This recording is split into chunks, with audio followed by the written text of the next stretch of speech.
welcome to our Titan 100 hybrid, virtual, in-person Titan 100 Fireside Chat. I am excited to have so many of our Titans joining us here tonight, virtually, as well as our small in-studio, in-person audience. For those of you in the audience here, can you give yourselves a big round of applause so that they can hear you on the camera? Awesome. So we are here at Garlic Media Studios, and we are excited to bring this fireside chat with three of our industry titans. My name is Jamie Zalman, and I am the president and founder of TitanCEO. I am so excited for this virtual live chat, but before we get started with it, I have a few important people to thank. I'd like to start by thanking our sponsors who made this program possible. Our headline partner is Wifley. For over 88 years, Wifley has provided private and publicly held companies with industry-focused assurance, accounting, tax, and consulting services. Our platinum partner this evening and Fireside Chat sponsor tonight is Alliance, providing insurance, payroll, benefits, HR, and financing. Our gold partners are ACM, now BDO, Community Banks of Colorado, Cressa, and Insperity. Let's give all of our sponsors a big round of applause.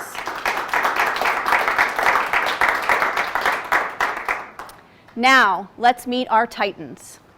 First up is David Bennett, President and CEO of Axient, the largest business continuity company focused on the service provider market, enabling 3,000 partners across the globe to provide enterprise-class solutions to small and medium-sized businesses. With over 30 years of experience of driving accelerated international business growth at Webroot, which sold for $621 million in cash, Lenovo, Sony, Kingston Technology, just to name a few. An avid car and motorcycle guy that's married with 5 children, please give a big round of applause as we welcome David Bennett to the stage. Thank you, Jamie. And our next Titan CEO is Shawn Neville, the CEO of BOA Technology, creators of the award-winning BOA Fit system, which is integrated into high-performance products, partnering with premier brands globally in the athletic, outdoor, workwear, medical bracing markets. Shawn is also on the board of directors for, I don't know how to pronounce it. Zul'jin. Percussion, I should have asked about that. A leading innovator in sound, as well as Big Brothers and Big Sisters of Colorado, a great organization. Shawn started his career at Procter & Gamble and has spent the last 35 years working in and leading inspirational global consumer brands and businesses, as well as supporting organizations that are positively impacting at youth risk at the environment. I have big news to also announce. It was just announced this morning that Compass Diversified said that it agreed to acquire BOA Technology, creator of the BOA Fit system, for $454 million. So following the close of the transaction, BOA will continue to be led by Shawn Neville and its current leadership team. So let's give Shawn a big round of applause and a congratulations.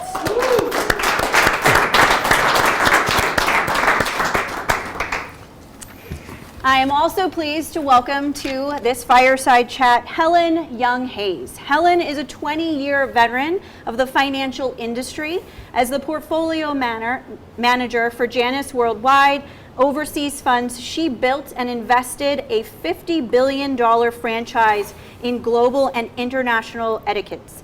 Conducting detailed country and industry and company analysis, Helen is regarded as a pioneer in bottom-up international investing. In 2016, Helen founded Active activate workforce solutions to alleviate poverty through creating pathways of employment. She brings the same passion and dedication of investing in and discovering the potential of companies to invest in and discover the potential of underserved men and women. Please give Helen Young Hayes a big round of applause. And I love, Helen, that you wore Titan red. Did that on purpose. I know.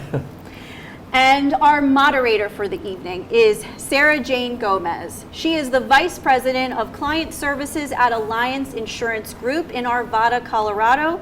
She has over 30 years of experience in the insurance industry. Alliance is a rapidly growing independent insurance agency that specializes in helping businesses and individuals all over the country with their insurance, payroll, benefits, human resources, and financing needs. Alliance has earned the Big Best Practices Award in 2019 and 2020. In her leadership capacity at Alliance, Sarah Jane has built a cohesive team of professionals who specialize in helping their clients grow and manage their businesses through a variety of custom solutions. She holds designations as a certified insurance counselor through the National Alliance and Trust Risk Advisor through Professional Independent Insurance Agents of Colorado. Let's give Sarah Jane a big round of applause. Thank you, Jamie. And with that, I will let you take it away. Please enjoy our Fireside Chat. Wonderful. Thank you all for being here tonight. I'm really excited about the inspiration and the guidance that we're going to receive from these wonderful Titan leaders of industry. So I have a few questions for you. David, we'll start with you. As a leader, how have you pivoted your organization, both logistically and technically, through COVID? How are you planning for the future? I think planning for the future is just plan it day by day. Any of us that can predict more than beyond Friday probably shouldn't be here. We should probably be on our own island somewhere. So I think that's the thing around the future. I think what we did for our business was two things. One is the business was in a precarious position before I joined, and so we were already very much in a process of how do we cut out waste, how do we reduce expense and things like that. But when we kind of started to see the shutdown, we took an assumption the business was going to decline, but revenue was going to decline by 30%. And then drive some activity across the company around how do you work towards that? Because of course, if you did drop revenue 30%, it's probably a business ending discussion. And so we actually ran an incentive across our company where we actually incentivized employees to figure out how does the company save money. By doing that, we were actually able to weather the changes, didn't have to lay anyone off, didn't have to reduce salaries and things like that. And then one of the other things that we did is we really upped engagement. So 60% of our company was already remote. But that said, we had 80 people down here in Denver that were used to going to an office, and suddenly overnight they were like, no office, you're working from your basement, people work from the kitchen, kids are running around and things like that. So we really spend time around how do you engage employees significantly more, but virtually. And so we actually do daily stand-ups, not only as leadership team, but team below that, and everyone across the company is in a daily stand-up for 15 minutes every morning, 15 minutes every evening, and it's just like, what was good today, what was bad today, what did you supposed to go and accomplish, and what didn't you accomplish? And then we roll that up into a weekly all hands and use that to communicate with the company. So we just went with a really transparent, here's what's happening day to day, everything across the company. And actually we'll probably continue that in the future, so much so that everyone was like, don't get rid of the weekly videos, don't get rid of the weekly all hands, even if it's only a quick 10-minute piece. And we have 280 odd employees across 15 different countries. Wow. So communication is key. Absolutely. So Shawn, can you tell us how you have reinvented yourself kind of through this COVID crisis? Well, we were like everyone had a unique circumstance. As you probably know, based on today's announcement, we were in the process of a sale. Wow. And then coupled with that, then you've got the COVID crisis that hits us. And for us, we actually brought the whole team together and thought about who we are and where we're going. Do we really believe in our future?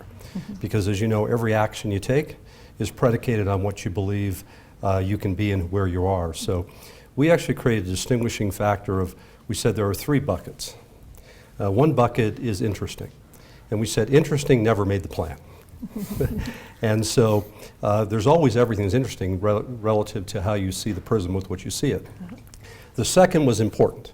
And important was everything that we had in our plans. So we have 5-year plans, 2-year plans, and then how do we apply those to the market? You debate every month, every quarter, how do you sequence that based on things that occur? And then the last piece, which really became very acute, was what's critical.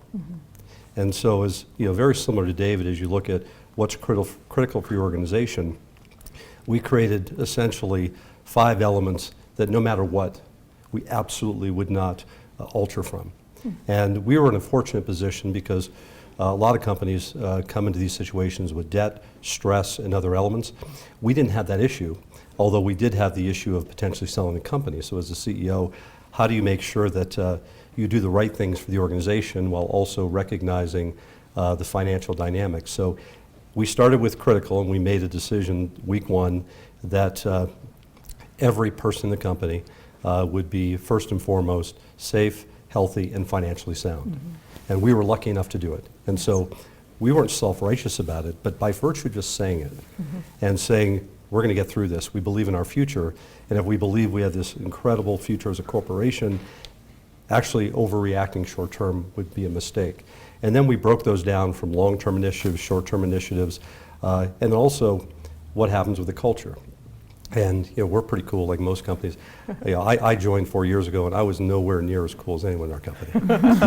It's a super cool company, so I had to work really hard to make sure that I was part of the company. And we're always defined by difficult times, and what you define as critical. So from my viewpoint, our ability to come together virtually, because our organizations around the world, 1/3 of our folks are in different countries. How do you bring that together? And because we were already operating in that realm, it kind of created this element of critical versus important, became kind of a rallying cry. Every meeting was, is it critical? And critical was about our people, our long-term initiatives, and what areas could we even get better at. So I hope we became a little bit better company as a result. Wow, that's wonderful that you put those implementations into action and with your people and got them all together on the same. They coached me. They coached you. And Helen, how did this affect Activate? How did COVID affect you? Well, we've lived 3 lifetimes since COVID, and so I'm sure many of you can relate to that. In February, before COVID, we thought that our challenge would be how do we scale up fast enough this year to meet our obligations with our employer partners. So just a little side note, what we do at Activate is we're people-centered recruiters and professional coaches. So we help employers find great talent that they're normally going to overlook, who come from underserved populations. And we, through rigorous vetting and screening, will find great, humble, hungry, and smart talent. And then we match them with career path opportunities. And then after they get this fantastic opportunity, we coach them for the first 12 months of their employment to help them really master the life and professional and personal skills that are necessary to not only move out of poverty, but also to become economically mobile and self-sufficient. So that's our model, that's our goal, if you will. We're kind of headhunters of individuals who come from underserved populations. And then we're professional developers and coaches to help them become all that they can become. So, this year, we were going to place between 70 and 100 individuals in transformative opportunities. And then COVID happened, and suddenly we went from thinking the challenge was going to be scaling up to, do we have a business model? Because 1, I don't know when employers were going to hire again, and 2, who knew how long still this pandemic is going to impact hiring, and 3, certainly there'd be more unemployed people as a result, so more supply of talent. how does that impact our business model? And so we battened down the hatches, and we spent some time really thinking about what is core, what is critical, and we believe that essentially the demand for extraordinary talent does not stop, has not stopped, will not stop. And so we took the time to spend some time on projects that we hadn't had an opportunity to get to. We of course pivoted to teleworking, and in the meantime we were launching a new IT training program. And so we have a national nonprofit partner that has trained 7,000 individuals and placed them into 600 employers in 13 cities. And so we were launching right during COVID this IT training program in Colorado. So we pivoted to move all of that logistically to online, and fingers crossed, hoping that the economy would come back. So during the darkest days of the pandemic, when no one was hiring, I had some time to really think about our community and how I wanted to be impacted by COVID. And so out of the inactivity that we suffered during COVID, I launched the Inclusive Economy movement because I really wanted to see us all together rebuild our companies and our community and our state in a way that places racial diversity and equity at the forefront and not as an afterthought. And so it really was created out of a longing to not just be a thought leader, but a change agent to bring about a diverse economy that is inclusive of people of all races. So we launched this, we kind of stood up this organization and launched the Inclusive Economy movement. And I have to say that then George Floyd happened, et cetera, and it was like gasoline on a fire. So this movement, which is a CEO-led movement of companies that are pledging to just rebuild with racial equity, it is taken off and exceeded our wildest expectations. And so I believe that together we're going to be able to change and transform the Colorado economy if we all push our individual balls down the field together and move towards building multicultural, diverse workplaces. And so that was a huge opportunity that we hadn't really anticipated coming out of COVID. And then now, as a result of launching the movement, of the economy picking back up in Colorado, we're busier than ever. And so, we've lived three lifetimes in 6 short months. Wow, what a blossom, what a blessing out of that you've turned that into from the pandemic shutdown, that you've been able to train your people and really help them to better themselves. And that's wonderful. I'm really glad to hear that. Thank you for that. So Shawn, congratulations on your sale, by the way. Thank you. Yes. You're welcome. The public is demanding a moral and economic leadership within the corporate sector that focuses on leaving the next generation of Americans a more equitable legacy than we were given. So what kind of legacy do you want to leave? Do what Helen does. Do what Helen does. It's interesting, times of crisis or difficulty, I've always believed reveals character, doesn't define it. And so, as each company creates their values and what you stand for all the constituents. If you're a CEO and there's been a long-standing assumption in many areas that the CEO's responsibility is to the shareholder, and that is their primary objective, is to create shareholder value. It's actually not true. It's a function of the role of a CEO. And the shareholder value for great companies, and I've been lucky enough to work with many of them, so I've learned a lot and hopefully applied some of those learnings. Actually, that is an outcome, not an action. So the distinguishing feature as a leader is financial results and value that is created through a company comes from everything else. It comes from, of course, the products, the services, the solution you create, the culture you create. And so I actually don't know if I ever think about legacy. There's always an axiom with regard to leaving things better than when you came in.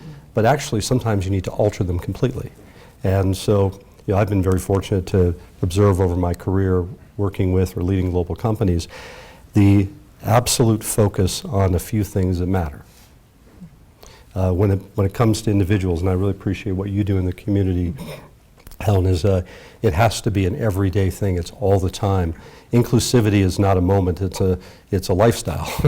And working and knowing your role in sustainability, we as a company, as an example, produce a plastic product. So we've created very aggressive objectives over the next 5 to 10 years.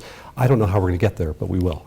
Yes, you will. And so the legacy is, are you pushing the boundaries and being progressive in the areas that matter?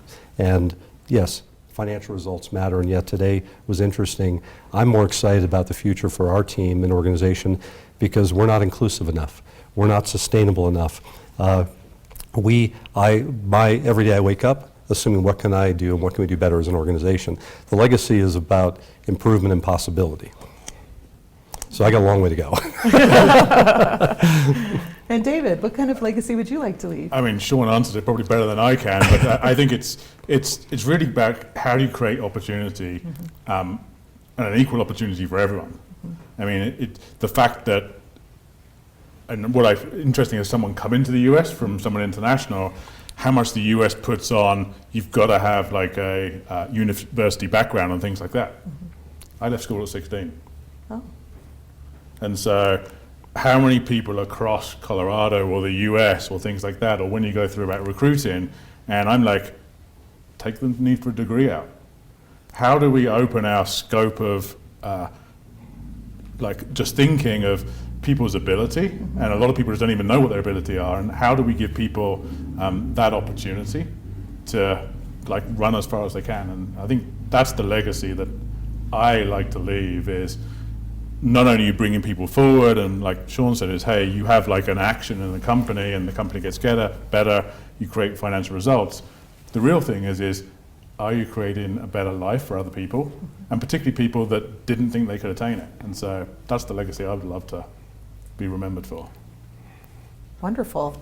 And Helen, you have done so much work with the community. What type of legacy would you like to leave? I don't spend a lot of time thinking about legacy either, to be totally honest. I think that when we can find the part of life that breaks our heart, and in my case, people in poverty not experiencing their fullest potential, that really breaks my heart. And it doesn't just break my heart, it makes me mad. And so that's why I started Activate, and I think that that's when we can find our greatest purpose, when we can tap into what it is that is wrong with this world that we can fix. And whether it's through the people that you're employing and creating great lifestyles for and futures for their children, or whether it's creating a terrific product that's going to transform the way that people experience their leisure time. I think fixing what's broken and addressing need is what gets me up in the morning. I'm the daughter of Chinese immigrants. My parents came to this country on borrowed money and full scholarship, and they were both left as refugees during World War II with no money whatsoever. In a short lifetime, they sent 4 kids to Yale. And so I love this country.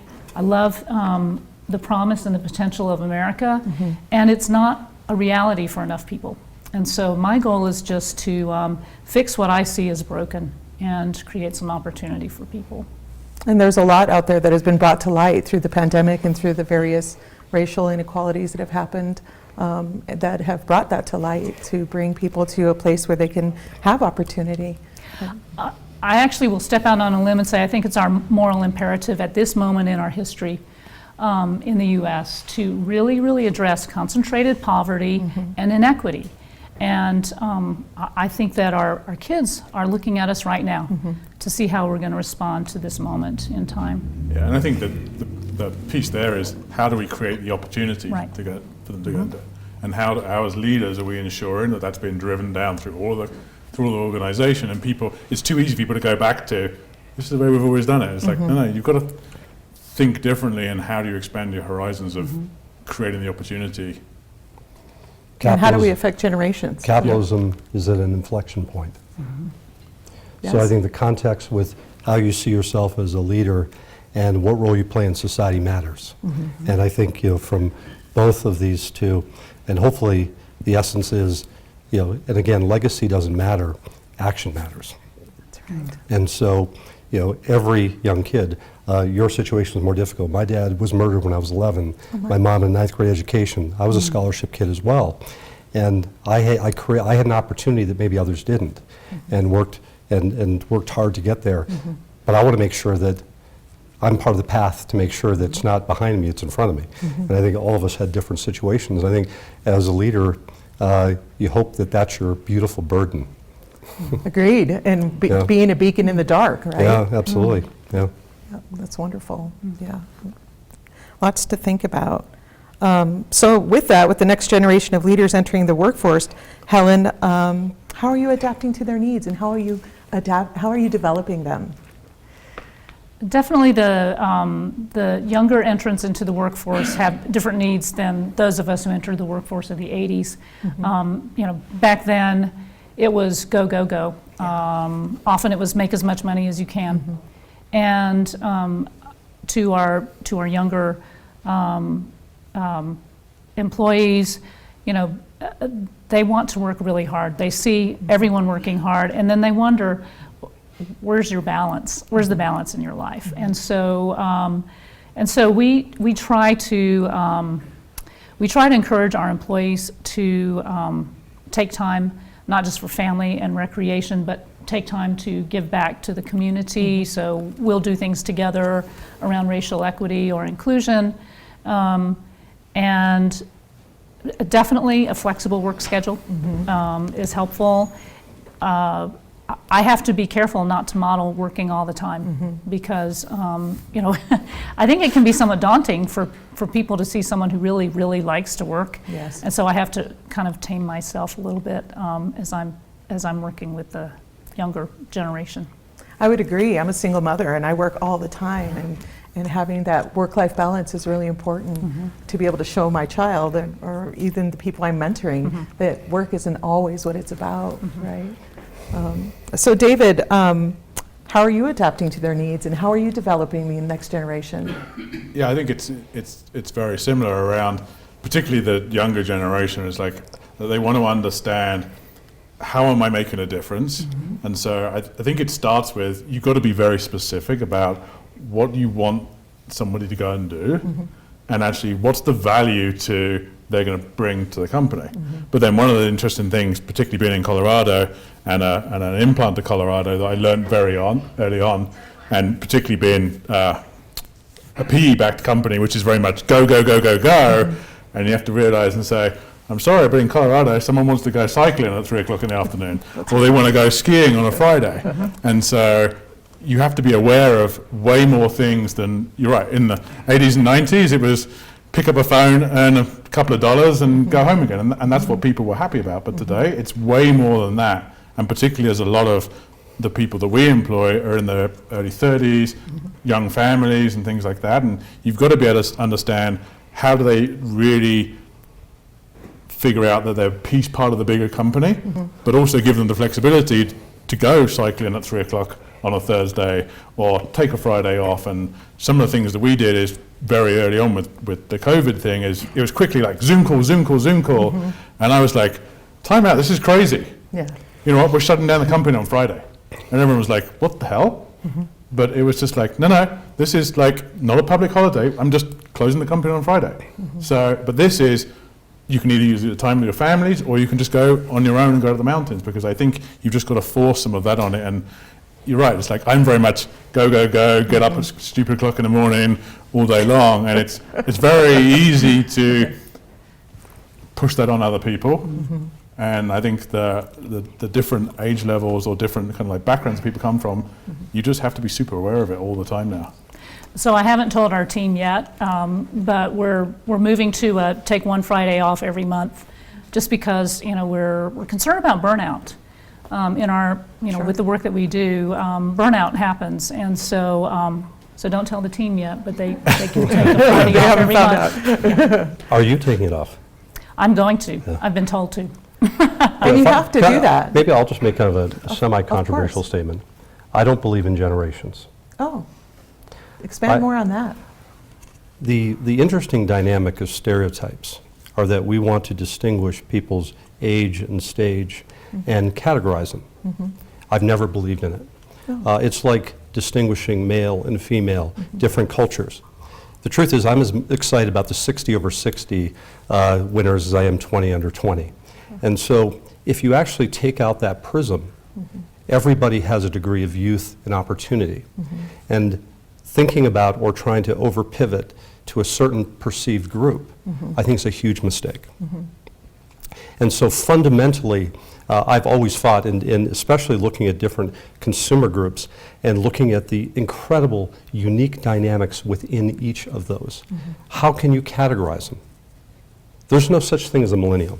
It's actually a mistake.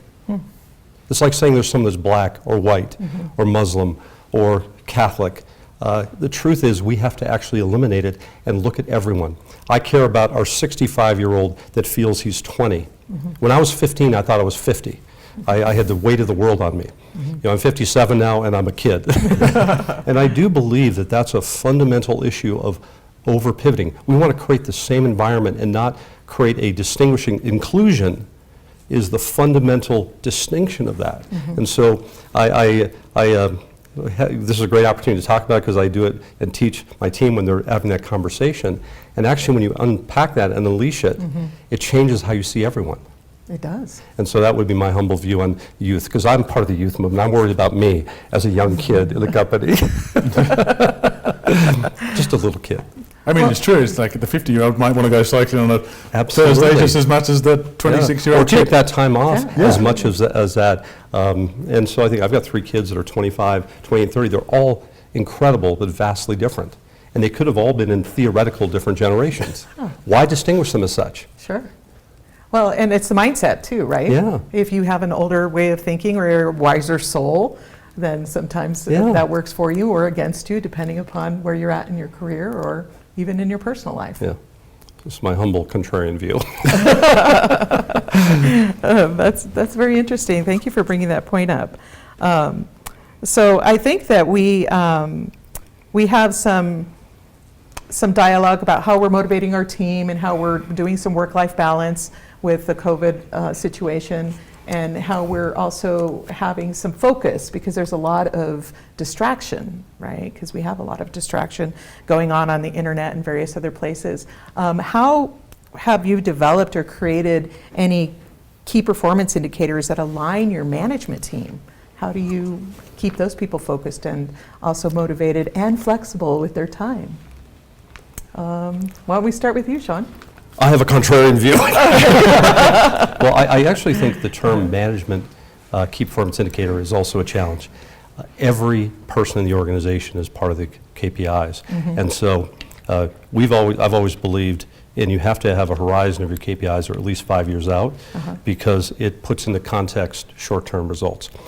Every company is driven by the intoxication of short-term. The question is, putting it in context is the most difficult challenge. So every meeting we have, everything's in the context of, oh, that's interesting, but what does it mean for the long term? We have 7 primary areas of KPIs. We have 23 across the company. Every single employee is connected to at least 2. And whether that waterfalls down, everyone's part of it. So I think, and it doesn't alter or change as a result of COVID, it actually doubles it down. Yeah. If anything, we took 5 and said, let's not worry about those. The others are critical, and let's focus on them. And it kept everyone engaged, and we kind of had fun with it. So that's kind of how but it's consistency. It's not, you change it. Is it constant within the conversation, within the organization? Do people believe it versus it's just a management meeting? True. And how do we make that measurable, but at the same time flexible, and how do we work together to kind of go toward the common goal of the company, right, Absolutely. David? So how have you been organizing some of that within your agency? Very similar. We rolled out OKRs, so objectives, key results, but instead of 23, I'm coming from a really big company background. It's like they do the opposite and kind of like squish it down to as least many. So we actually have 3, which are then dropped into 3 individual key results, and exactly the same. Everyone across the company, doesn't matter whether you're a finance person, whether you're an engineering person, every part of your variable comp and your performance metric is tied back to those three. And so we actually, the objective obviously came from the SLT, but key results actually came up from the organization. And what we found then is actually, they actually set a higher bar than we were going to set. And then suddenly when everyone else sets the higher bar, they're all engaged. And then we actually engage with everybody every month across the company. What are we doing? How are we tracking? Did we pick the right result? Are we off track and things like that? So much so that next year, we're actually only going to have 2. So do you find that if you help them, if you mentor them and you give them the opportunity to have their own personal KPIs, that they do better with that? Or do you find that to be an Yes, so investment? long as it's aligned back to the corporate objective. Okay. And so the question, you have to go back to everyone and say, okay, that's nice, but what does that do to achieve A, B, or C? Sure. And you actually have to be militant at it, and it's really hard work to an organization that's never done it through the whole organization. And this was the first year this company had ever done it, and so it was a little bit of a culture shock Q1, and people were like, what the hell's going on? I don't understand what's doing here. Q2 was kind of like, okay, I kind of get this. Q3, everyone's automatically in that view of, okay, where are we at? What are we doing? How are we going? And it just becomes second nature. So it really helped just bring in the whole organization together, particularly as I was a new guy being dropped in a year and a half ago. So one of the KPIs is like, I'll go to work and I will do that with a good attitude, or that's going to be more toward what's happening in the corporate structure, what we're trying to do as a goal, right? Yeah, it's all back to the original goal, which was revenue growth, customer satisfaction, and reduced churn. That's great. That's awesome. And it doesn't matter whether you're an accountant, you can have everything aligned to exactly one of those things. That's true. And Helen, how's the KPI happened in Activate? So we start with a question and the premise, what does business need and want? Because we're a business solution for a social problem. And so if we can't deliver to business what they're looking for, which is great talent that stays around and is successful and becomes promoted and experiences raises and promotions within this company, then we haven't done our job. And so we always remember that while we have constituents, our customers are our business, our employers. And so business needs and wants great performing talent, and so we help them go find it, and then we support them so that our measure of success is retention. If an employee is retained for 12 months, then we view that as really successful, because during that time they've gotten raises and promotions, they've learned the rhythms of how to work, how to become self-sufficient, how to make wise financial decisions. So the method is life transformation. What we're doing is transforming lives, but our KPI is retention, and that's what we drive towards, because that's a win-win for our placements as well as for our employers. Wonderful. And I'm sure that most of your employers are very satisfied with having a staff member that stays on for a year that they can invest in and they can work with and help them to achieve the goals that they need to achieve through Activate as well. So, what we're doing is we're dispelling that myth that low income equals low quality. So there's a perception that people who come from non-traditional backgrounds are somehow maybe less high quality workers, and that's absolutely not true. In fact, our retention rates are better than our employers' retention rates typically. Wow. And so we're saving them money with every hire, because we help them find that loyal employee, that hardworking, excited employee that they're going to be able to keep. That's wonderful.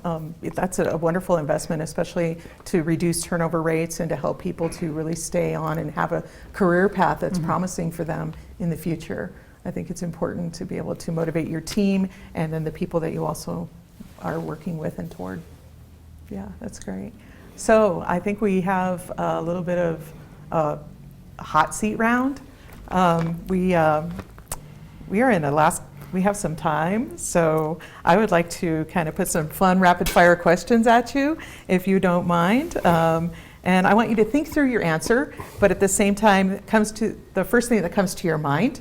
If you can kind of give us a little bit of information and say it quickly, and there's no passing allowed, right? We don't get to pass this time. So keep your answers a little short. We've got a series of questions. So David, what's the proudest moment in your career? Probably the realization that when my father realized I was the school dropout, I was the black sheep, kind of thing, and it's like, hey, this snotty-nosed kid that didn't do anything at school, didn't do anything, has kind of landed where I've landed. So I think he was just I never thought he would ever say it, and the fact that he said, I was really surprised you got where you got at. And I was like, that was kind of like the height of the yeah, you've done well. He's never going to say that, but it was just like, okay, I'm now not the snotty-nosed kid that left school at 16. It's always nice when you make your daddy proud, isn't it? Yeah, it is. Yeah. That's awesome. So Shawn, if you weren't the CEO of your company, what position would you want? I would want to be an athletic tester. Yeah. Perceive myself as a high-performance athlete. Now, I actually don't know if there's a specific role that I would like. I'm not good enough to do anything else, so that's why I'm the CEO. But I actually would want to be close to consumers, close to product development, and seeing consumers' eyes when they see something that transforms how they operate, how they think. So for me, that moment of truth from an end consumer is super cool. Yeah, that's awesome. And sometimes we have to surround ourselves with people that are a little smarter than us as leaders, that they can bring us Absolutely. better ideas, and Yep. I think that's great. That's always key. I always make sure I'm the dumbest person in the room. Yeah, I do too. So Helen, what's the greatest leadership lesson you have learned? Greatest leadership lesson I've learned is invest in and care for the people that you work with. So we always say that we're motivated by love.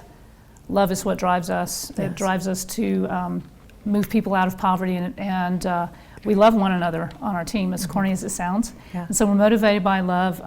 We love each other on our team. We're a family, and so developing them, pouring into them, supporting them, cheering them on, growing them, challenging them.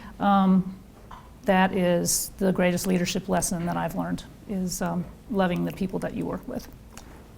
That's awesome. What's the greatest leadership lesson you've learned? I think it's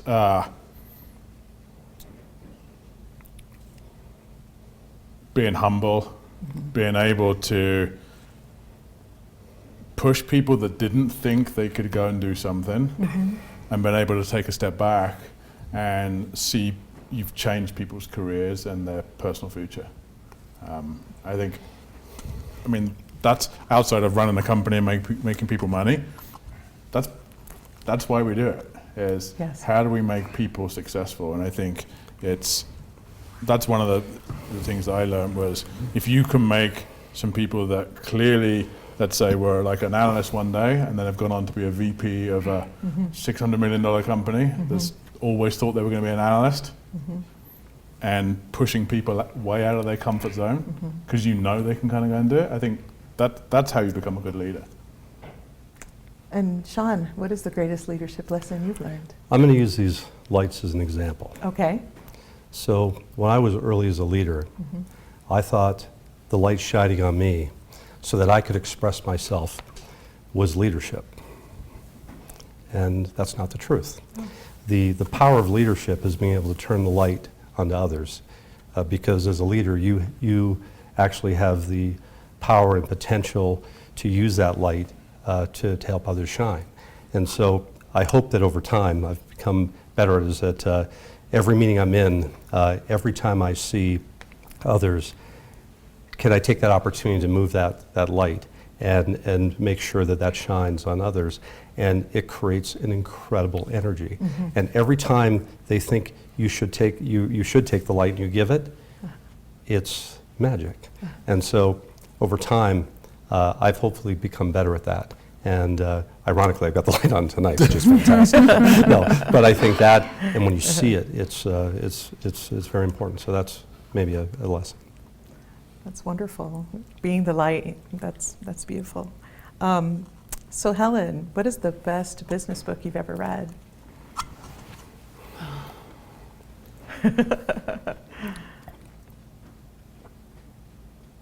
I'm going to make a confession here. I don't really like business books. Okay. What about a personal book? What's your favorite book? Okay, I go through different phases in my life. Sure. And so you guys can see that I'm really into moving people out of poverty right now. I love David Brooks' Second Mountain because I felt like, to a certain extent, he was writing a little bit of my autobiography because, a fund manager and all sorts of success on Wall Street, and then doing something now that makes me really, really, really happy. So right now where I am, I'm really enjoying David Brooks' Second Mountain. Nice. David? So I don't have a favorite business book, but I think, like a lot of us, we've probably read hundreds of them. And so I think it's a case of picking certain things from books at different time, depending on where the life cycle of the company you're in. Because it's all too tempting to take something like scaling up and say, I'm going to go and do this end to end. If you did that end to end, you'd do nothing in the damn company. Sure. And so how do you take elements of that? And I think that's what I learned is it's all very easy to rush in and go, quick, go and do this. And what happens is, as leaders, we go back and someone goes, okay, they've either been to a training course or they've read a book. That's so true. But how can you take elements of those different things across it? So don't really have one favorite. Okay. But there's 27 books on my desk back in the office. And Shawn, do you have a favorite book? So I've had time to think about it, so I'd have to get to Yeah. I was actually thinking about it, and I would say everything Peter Drucker wrote. I think Peter Drucker was quite interesting, that he was the first economist that saw through the prism of humanity. Oh. So he was they deemed him as a management consultant, but he was as a human consultant, and he looked at math, humanity, and how they came together. The second, and I know it's kind of a simple book, but I actually think it's awesome, is The 7 Habits of Highly Effective People. So simple and beautiful. And I used to do this college tour of the 7 Habits of Ineffective People, so I kind of make it funny. And then I'd say from a philosophical standpoint, Coelho's Alchemy was beautiful, because I think you can't lead in business without an essence of self-philosophy in the world. So kind of, if I looked at 3 pieces together, I would say they maybe kind of merged together somewhat, if that makes any sense. And I will kind of pose this out to all of you. What is your definition of success? Helen? My definition of success has more to do with satisfaction and feeling like you're living to what you're called to live to. And so, I had heard that one of the rapid fire questions was going to be, what's your favorite quote? And I couldn't remember mine. But the essence of it was David Brooks saying, we don't ask what we want out of life. We are to ask ourselves, what does life call me to? What is life summoning me to? And so I think when we can find that, it doesn't matter the other accolades, et cetera, as long as we've discovered our purpose and we really feel like we're making a difference in that purpose that we're called to make. Totally That's what I agree. call success. That's awesome. Shawn? That's a tough one, right? Because there's so many factors. I guess the very simple thing is your family, friends, colleagues, you've helped their life. Have you been a part of everyone that you touch, and are you making it better? And so it's kind of like the light. So everyone on the street, do you understand their life, and can you have an impact? It may not be direct, it may be indirect. It may be a program as opposed to a direct providing. Sometimes that's good or bad.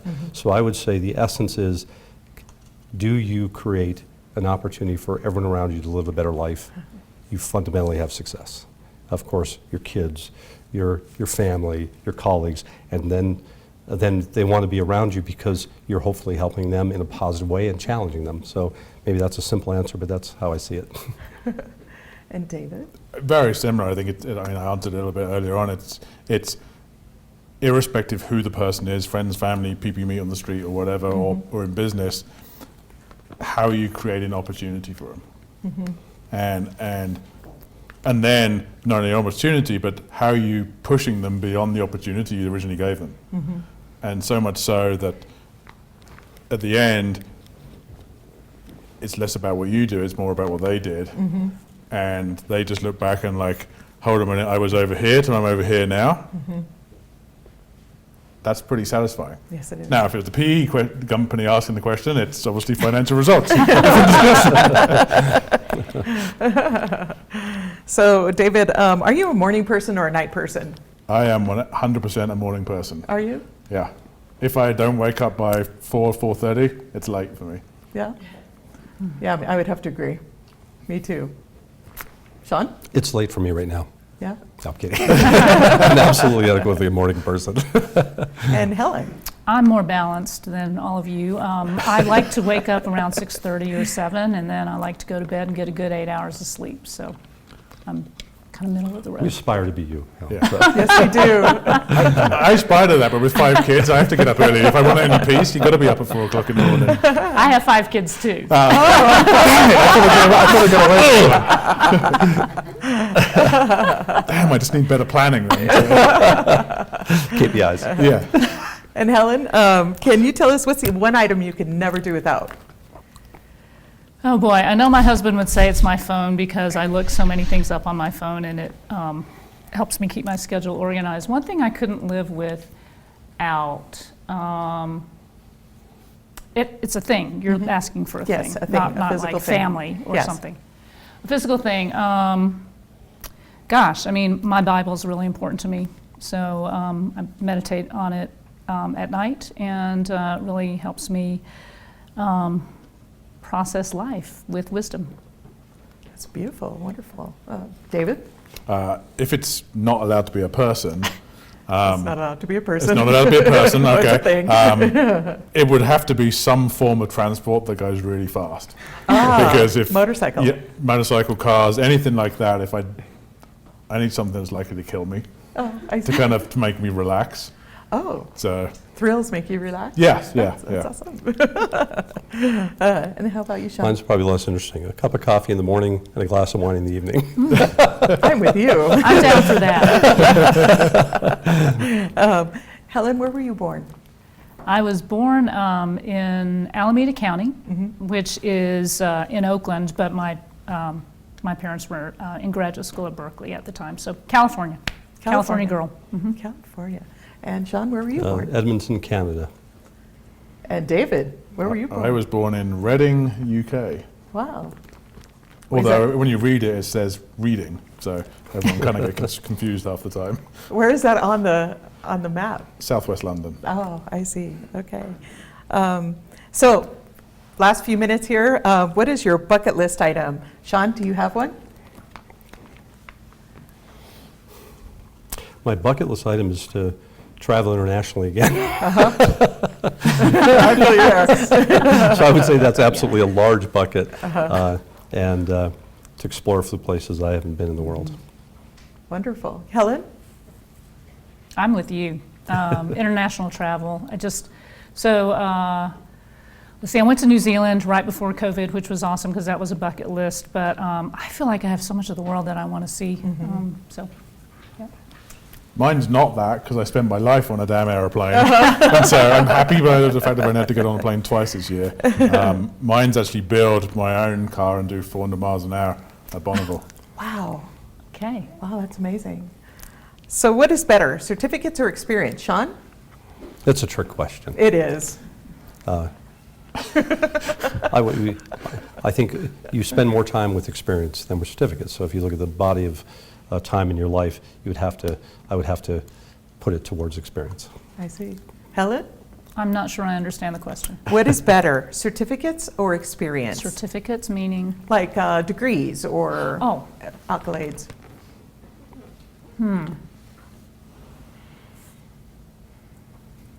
Gosh, I'd say experience by hair. I think certificates are important, not for the signal, but for what they demonstrate. Sure. What has been accomplished by succeeding or accessing them. Yeah, there's some discipline that's involved in that, right? In obtaining a certificate as well. But I would agree with you about experience. Sometimes experience is a really good teacher.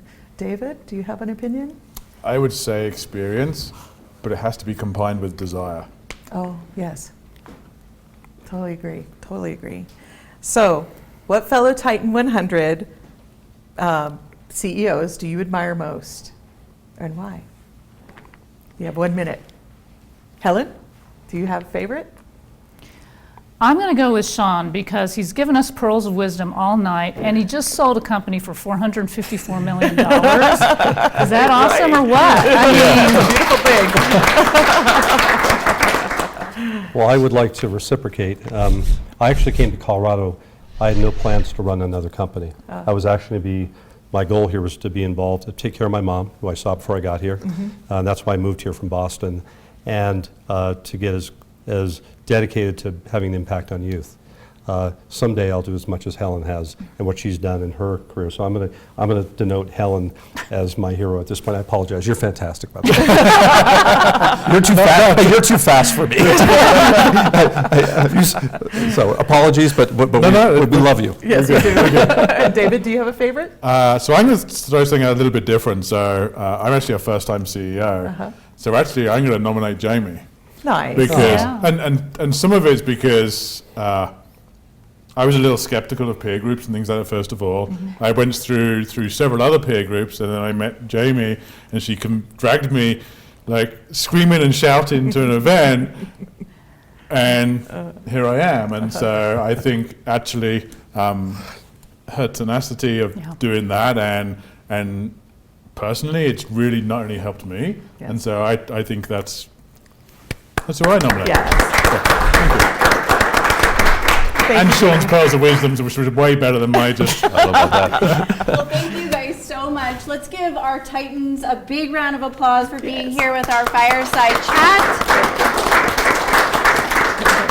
And thank you guys for graciously being on our hot seat. They didn't know any of these questions on the hot seat this last Fire Chat that we had here. So thank you so much to Sarah Jane for being our moderator. I want to thank Wifley and all of our Titan sponsors. We're so excited for the program to continue with our next event.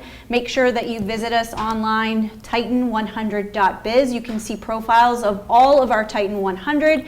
Our book is getting ready to be launched officially in a digital edition. The print copies were already published and distributed to all of our Titans and guests.